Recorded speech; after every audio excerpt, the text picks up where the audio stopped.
శుక్లాంబరధరం విష్ణుం శశివర్ణం చతుర్భుజం ప్రసన్నవదనం ధ్యాయేత్ సర్వవిఘ్నోపశాంతయేత్. వ్యాసాయ విష్ణురూపాయ వ్యాసరూపాయ విష్ణవే నమో వై బ్రహ్మనిధయే వాసిష్ఠాయ నమో నమః. విమలపటి కమలకుటి పుస్తకరుద్రాక్షసస్తహస్తపుటి కామాక్షి పక్ష్మలాక్షి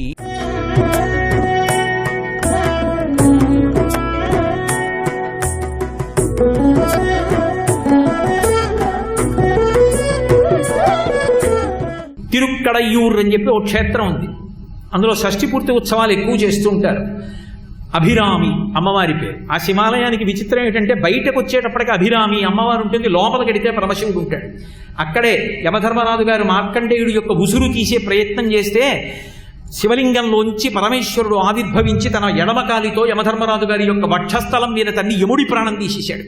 వక్షస్థాడనమంతకస్య కఠినాపస్మార సంవర్ధనం బుభృత్పద్యటనం నమత్సురచిర కోటీర సంఘర్షణం కర్మేదం మృదులస్య తావకపతద్వంద్వస్య గౌరీపతే మచ్చేతో మణిపాదుకా విహరణం శంభో సదాంగీకురు అంటారు శంకర్లు శివానందలహరిలో.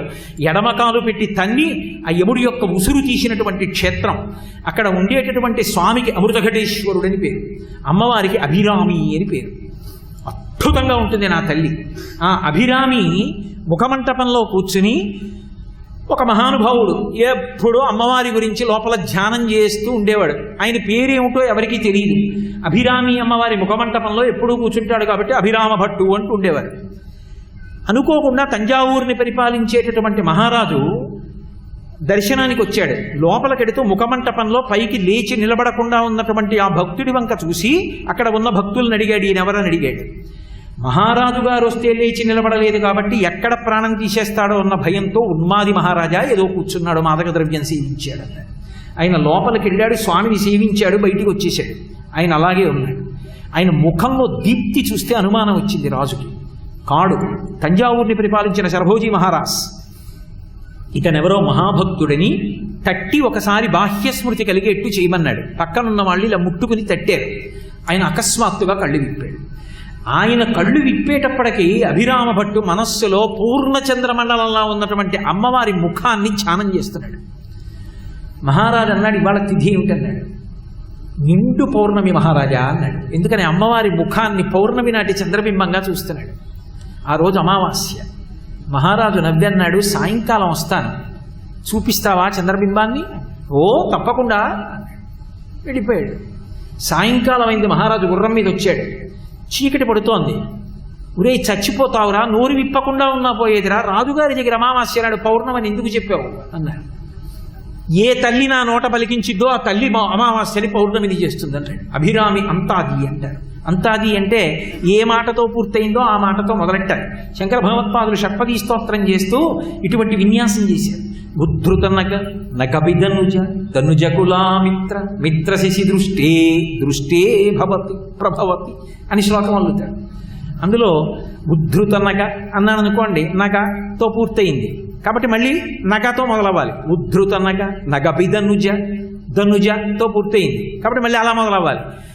కాబట్టి ధనుజకులామిత్ర మిత్రతో పూర్తయింది. మిత్ర శశి దృష్టే దృష్టేతో పూర్తయింది. దృష్టే భవతి ప్రభవతి.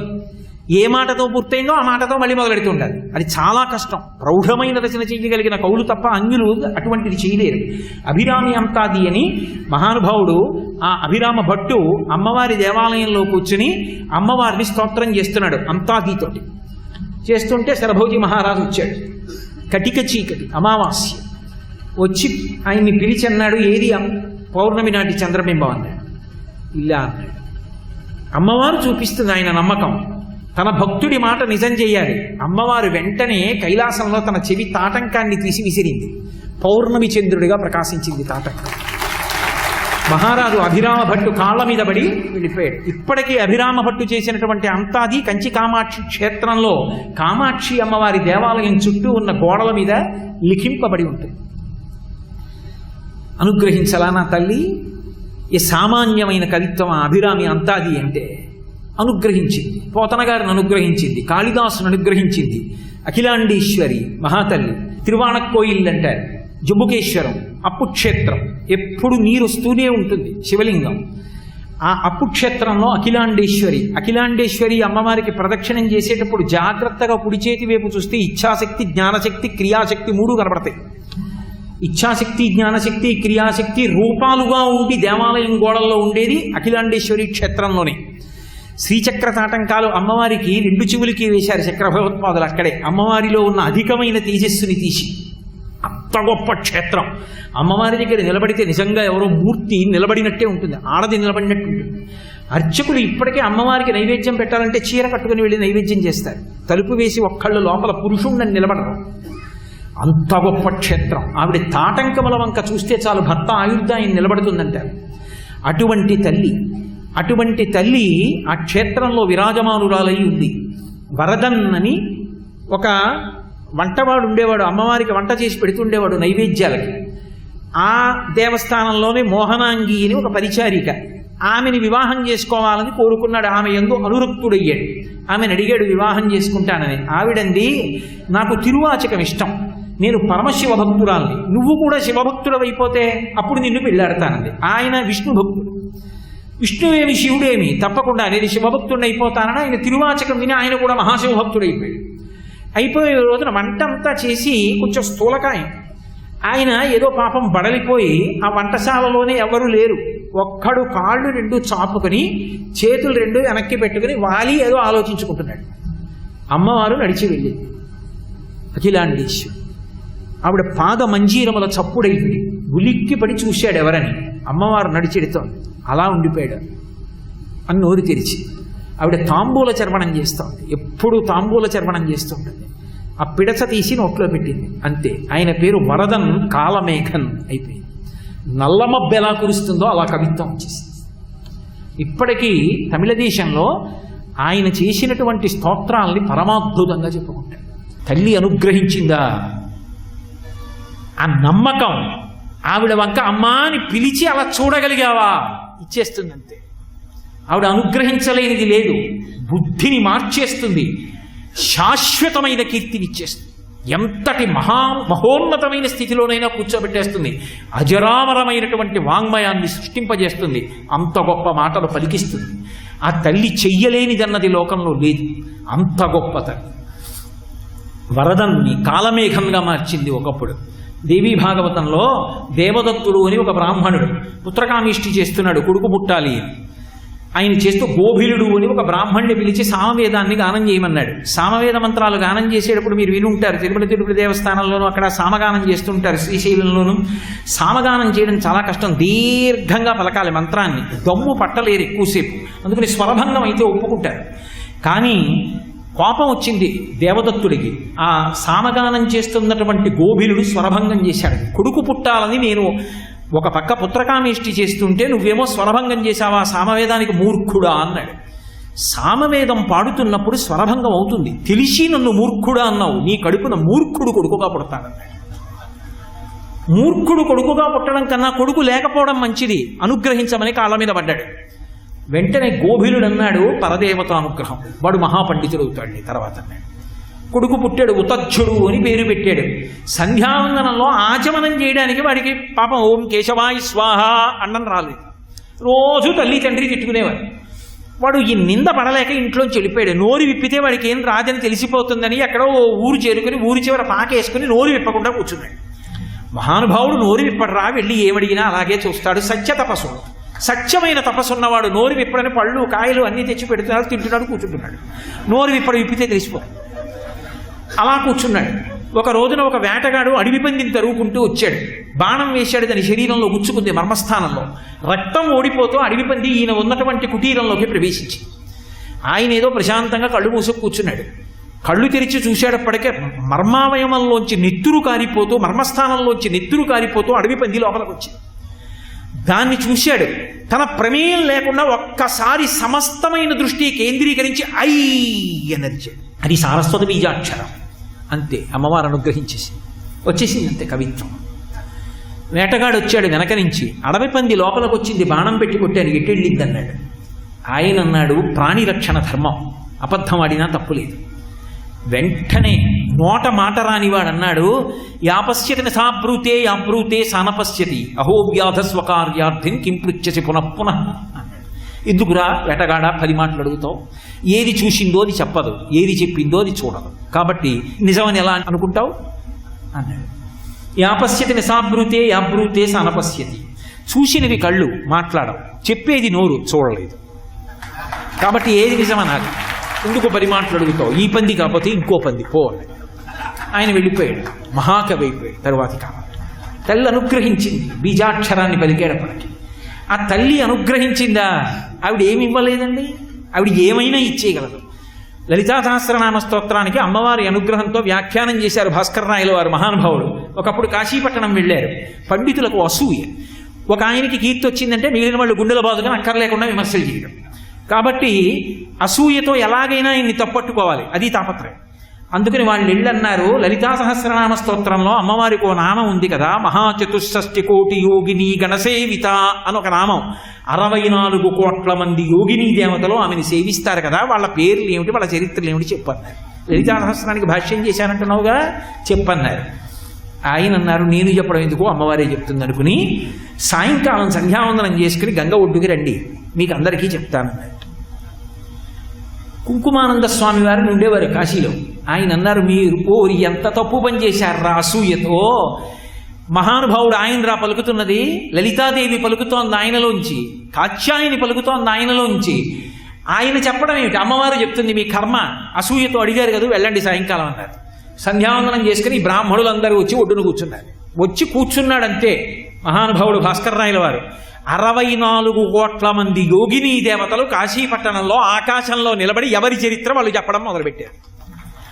ఒక్క భాస్కరరాయల వారు 64 కోట్ల మంది యోగిని చరిత్రలు ఎలా చెప్తున్నారో వాళ్ళకి అర్థం కాలేదు. ఇన్ని కంఠాలతో హడిపోయి కుంకుమానంద స్వామి దగ్గరికి పరిగెత్తారు. ఆయన తన కమండలంలోంచి మంత్రజలం తీసి కళ్ళు తుడిచి, ఇప్పుడు చూడండి అన్నారు. ఆకాశంలో 64 కోట్ల మంది యోగిని గణాలు నిలబడి కనపడ్డాయి మాట్లాడుతూ. హడిలిపోయారు. ఆ తల్లి అనుగ్రహించిందా? ఆవిడ ఏమి ఇవ్వలేదు. ఆ తల్లి ఏవైనా ఇవ్వగలదు. సాహిత్యమా, సంగీతమా, అజరామరమైనది. అందుకే సనాతన ధర్మంలో ఆ వాక్కుకి అంత శ్రేష్టత. ఆ మాట మామూలు మాట కాదు, అది కాలమునకు దేశమునకు అవధి లేకుండా ఎప్పటికీ ఉద్ధారకమైనటువంటి విషయాన్ని పలికిస్తుంది ఆ తల్లి. గురుమండల రూపిణి. అటువంటి బుద్ధి ప్రచోదనాన్ని చేస్తుంది, ఇతరులకు శ్రద్ధ కలిగేటట్టు చేస్తుంది, లోకాన్ని ధర్మం వైపుకి నడిపిస్తుంది. అంత గొప్ప శ్రద్ధ కలిగేటటువంటి అగ్నిహోత్రము వంటి వాక్కును వాగ్దేవీ రూపమై అనుగ్రహించగలదా తల్లి. ఒకప్పుడు కాంచీపురంలో కామాక్షి పరదేవత వెలిసి ఉన్నటువంటి క్షేత్రంలో దేవాలయాలు యుద్ధస్థావరాలు అయిపోయి ఫిరంగులు పెట్టి యుద్ధాలు చేస్తూ ఉండేవారు. ఇక్కడ ఇంకా చంద్రమౌళీశ్వరారాధన చెయ్యడానికి యోగ్యంగా లేదని కంచికామకోటి పీఠాధిపత్యం వహించిన చంద్రశేఖరేంద్ర సరస్వతి 4, ఆ పేరుతో చాలామంది ఉన్నారు. చంద్రశేఖరేంద్ర సరస్వతి 4 స్వామివారు అక్కడ విడిచిపెట్టేసి అక్కడి నుంచి తంజావూరు వెళ్ళిపోయి తిరుప్పాళ్లపాయం అని చెప్పి ఆ పక్కకి ఒక పల్లెటూరు వెళ్ళిపోయి అక్కడ అమ్మవారిని పెట్టుకుని ఆరాధన చేస్తున్నారు. ఒక బ్రాహ్మణ కుటుంబం బంగారు కామాక్షి ఉంది, స్వర్ణ కామాక్షిని ఎత్తుకుపోతారేమో అని జాగ్రత్తగా, అమ్మవారు లోకాలని రక్షిస్తుంది కానీ ప్రేమ, మా తల్లిని ఎత్తుకుపోతారేమో అని వాళ్ళు ఉత్తరీయంలో చుట్టుకుని జాగ్రత్తగా ఎవరికీ కనపడకుండా అమ్మవారిని పట్టుకెళ్ళారు. రోజు తిరుప్పాయపాలెంలో స్వామివారు పూజ చేస్తుండేవారు. కొన్నాళ్ళు అయిపోయిన తర్వాత తంజావూరు వెళ్ళారు. తంజావూరులో అమ్మవారిని పెట్టి పూజ చేస్తున్నారు. మహారాజా వారు అన్నారు, మీకు కుంభకోణంలో మఠం కడతాం, మఠ ప్రాంగణం, స్వర్ణకామాక్షిని తంజావూరులో విడిచిపెట్టేయండి అన్నారు. తంజావూరు నుంచి స్వర్ణకామాక్షి కాంచీపురం తిరిగి రాలేదు. స్వర్ణకామాక్షి తంజావూరులోనే ఉంది ఇప్పటికీ. పరమాద్భుతం, నిలువెత్తు బంగారు మూర్తి. కానీ ముఖానికి పునుగు పూస్తారు. 365 రోజుల్లో ఒక్క శారదా నవరాత్రుల్లోనే అభిషేకం, ఉత్తి రోజుల్లో అభిషేకం ఉండదు. ఒళ్ళంతా కూడా పునుగు తైలంతో అభిషేకం చేస్తారు అంతే. చిత్రం ఏమిటంటే స్వర్ణకామాక్షి కంచికామాక్షికి ఉత్సవమూర్తి. ఆ ఉత్సవమూర్తి తంజావూరులో ప్రధానమూర్తి. తంజావూరులో ప్రధానమూర్తి అయినటువంటి స్వర్ణకామాక్షి ద్విభుజ, 2 చేతులతో ఉంటుంది. ఆమెకి ఉత్సవమూర్తి శిలామూర్తి, ఆమె మళ్ళీ కామాక్షి చతుర్భుజ. చతుర్భుజి అయినటువంటి శిలారూపంలో ఉన్నటువంటి కామాక్షికి నేను అలా అనకూడదు, అసలు నిజానికి విగ్రహం దేంతో చేశారన్నది అర్థం అవడానికి చెప్తున్నాను. ఆవిడికి ప్రతిరోజు అభిషేకం చేస్తారు, నిత్యాభిషేకం. స్వర్ణకామాక్షి పలుకుతుంది తల్లి. ఆ బ్రాహ్మణ కుటుంబం అమ్మవారి మీద అంత భక్తి చూపించినందుకు మళ్ళీ అమ్మవారు కామాక్షి పరదేవతయే పుంస్వరూపంతో వచ్చింది. ఆవిడే శ్యామశాస్త్రి గారు. స్వర్ణకామాక్షి పలుకుతుంది తల్లి. ఆ బ్రాహ్మణ కుటుంబం అమ్మవారి మీద అంత భక్తి చూపించినందుకు మళ్ళీ అమ్మవారు కామాక్షి పరదేవతయే పుంస్వరూపంతో వచ్చింది. ఆవిడే శ్యామశాస్త్రి గారు. అందుకే శ్యామశాస్త్రి గారు వీధులలో నడిచి వెడుతుంటే పుంసామోహన రూపాయ పుణ్యశ్లోకాయ మంగళం అన్నట్టు చూసేవారు ఆయన్ని. అబ్బా ఏమందగాడు రా అని, అంత ఏకపత్ని వ్రతుడు. అమ్మవారు ఎప్పుడు తాంబూల చర్వణం చేస్తుంది, ఆయన ఎప్పుడు తాంబూల చర్వణం చేస్తుండేవారు. గురువుగారి దగ్గర పాఠం నేర్చుకోవడానికి వెళ్ళి కూడా తాంబూలం నవ్వులుతుండేవారు. గురువుగారు నాకు ఇది అలవాటు, మరి తాంబూలం నవలచ్చా గురువుగారి ముందు? నవ్వులుతూ పాఠం నేర్చుకుంటానని చెప్తారా? చెప్తాను రా అన్న. సొంటి వెంకటరమణయ్య గారిని మహానుభావుడు పాఠం చెప్తున్నారు. ఒక రోజున పాట పాడుతుండగా పొలమారి గబుక్కుని దగ్గొచ్చి శ్యామశాస్త్రి గారి నోట్లోంచి తాంబూలపు ఉమ్ము వెళ్ళి గురువుగారి ఉత్తరీయం నిలబడింది. అయ్య బాబోయ్, ఇంతకన్నా దోషం ఉందా? లేచి గభాలన సాష్టాంగపడ్డారు. గురువుగారు అన్నారు, ఒరే ఈ ఉమ్ము పిడచన మీద పడాలని పాఠం చెప్పానురా, నీకు తెలియదు, నువ్వు శ్యామశాస్త్రివి కావురా, నువ్వు కామాక్షివి అన్నారు. కామాక్షి పరదేవతయే శ్యామశాస్త్రి గారిగా వచ్చింది. అందుకే ఆయన అర్చకత్వం చేస్తూ పాయసాన్ని నైవేద్యం పెడితే అమ్మవారు చెల్లెల రూపంలో వచ్చి అన్నయ్య పాయసం పెట్టవా అని అడిగి తీసుకెళ్లి తింది కాబట్టి ఆయన కీర్తనల చివర ముద్ర వేశారు శ్యామకృష్ణ సహోదరి అని. పైకి తత్వంలో నారాయణ నారాయణి, కృష్ణుడి చెల్లెలు యోగమాయ, ఇద్దరు ఆ నందవ్రజంలో ఆ నందుడు ఆ యశోదకే పిల్లలు, కృష్ణుడు యోగమాయ కూడా. అందుకని వాళ్ళిద్దరు అన్నా చెల్లెళ్ళు. ఇక్కడ శ్యామశాస్త్రి గారికి చెల్లెలుగా అమ్మవారు వచ్చింది. అందుకని శ్యామకృష్ణ సహోదరి అని వేసి కీర్తనలు చేశారు. ఒకనాడు అమ్మవారి పాదాలు పట్టుకున్నందుకు ఆ తల్లి శ్యామశాస్త్రి గారిగా వచ్చింది సంగీతత్రయంలో. అంతటి అజరామరమైనటువంటి సంగీతం, మామూలు కీర్తనలా, ఎంత అద్భుతమైన కీర్తనలు. కాలంతో సంబంధం లేకుండా ఆ కీర్తనలు ఎప్పటికీ అలా నిలబడిపోతాయి. ముత్తుస్వామి దీక్షితారు వారిని గంగారూపంలో అనుగ్రహించింది. మంగళపావన గంగ వచ్చే అంటాడు హిమవంతుడు.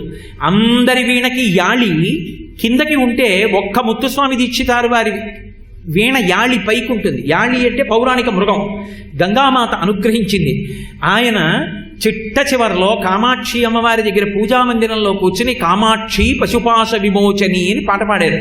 కీర్తన పాడితే ఆయనలోంచి జ్యోతి లేచి పూజామందిరంలో ఉన్న కామాక్షిలోకి వెళ్ళిపోయింది. అమ్మా నా పాశములను తెగతీసేయమ్మా అన్నారు. వెళ్ళిపోయింది. ఏమి కీర్తనలండి! అయ్యప్ప స్వామి మీద ముత్తుస్వామి దీక్షితారు వారు చేసిన కీర్తనలు చదివితే అసలు అయ్యప్ప స్వామి వారికి ఇన్ని రకాలుగా పూజ చెయ్యొచ్చా అని అర్థం అవుతుంది.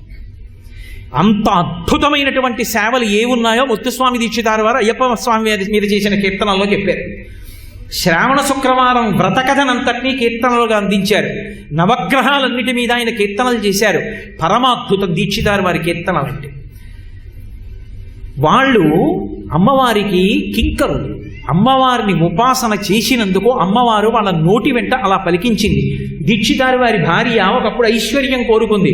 రాత్రి నిద్దట్లో అమ్మవారు నగలన్నీ వేసుకుని దీక్షితారు వారి రూపంలో కనపడింది. నేనే నీ భర్త రూపంలో ఉన్నాను, నగలెందుకే తల్లి అని.